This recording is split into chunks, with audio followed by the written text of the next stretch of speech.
Okay, so in this video, we're gonna do different progressions on loading your hamstrings. Okay, so hamstrings are gonna kind of originate and insert back of your knee and then kind of up into your hips here.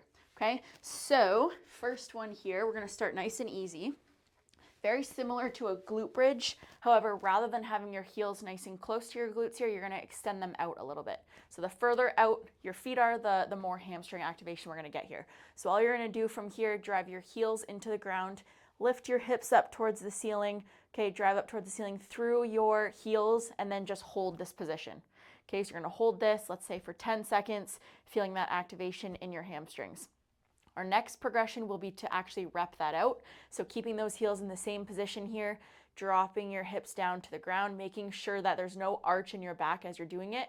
So you're keeping a nice neutral spine here, dropping down to the ground, and then again, driving through your heels, lifting those hips up towards the ceiling.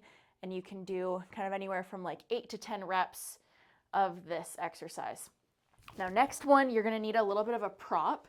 So these sliders that we have here, sometimes I'll use like a Tupperware lid or something that will slide on carpet, or sometimes even socks on hardwood or tile can also work too. So you'll put your heels on the slidey part here. Again, lay down in that position. And then same thing here, legs will be extended out a little bit, drive through your heels, extend up, and then this one we're gonna alternate legs. So you're gonna extend all the way out and then pull back, extend out, and pull back, and you can keep alternating. If you're feeling really strong, you can keep both hips driven up towards the ceiling, extend your legs out, keeping those hips up, and then pulling back all the way to your glutes. This one, maybe do about 5 reps because it's pretty challenging, but that'll be your furthest progression. So give it a try.